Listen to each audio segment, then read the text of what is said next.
యేసు రక్తమే జయం పరిచర్య. ప్రియ రక్షకుడైన యేసుక్రీస్తు నామమున ఈ ఉదయకాలమున మీ అందరికీ శుభములు కలుగునుగాక. యెహోవా నిన్ను నిత్యము నడిపించును.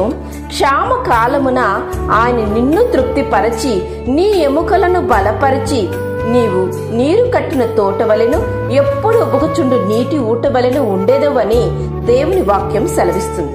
నా ప్రియ సహోదరి సహోదరులారా, నీవు లోకస్తుల వైపో లేక నీ సిరి సంపదల వైపో నీవు ఆధారపడినట్లయితే, నీవు సమృద్ధిగా వాటిని కూర్చుకున్నట్లయితే నీకు క్షామము కలగవచ్చు.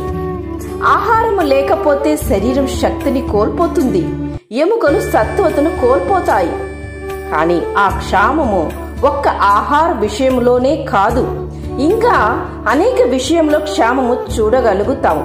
అతిగా ప్రేమించిన వారిలోనూ కొరత, మనశ్శాంతి విషయంలోనూ కొరత, ఇంకా ఎన్నో.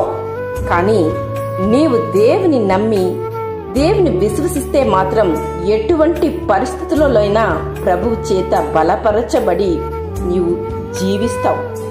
అలాగే ఆయన మనల్ని తృప్తిపరుస్తాడు, మన ఎముకలకు సత్తువతను కలుగ చేస్తాడు. ఆయన మనకు తోడై ఉండి నిత్యము మనల్ని బలపరిచి నడిపిస్తాడు. దేవుని బలము నుండి, దేవుని యొక్క ఆదరణ నుండి జీవించుము. ఆయన యొక్క కృపా కనికరము తోడై ఉండి నిన్ను నడిపించును. ఆమెన్. యేసు రక్తమే జయం పరిచర్యలో మీ సహోదరి. God bless you.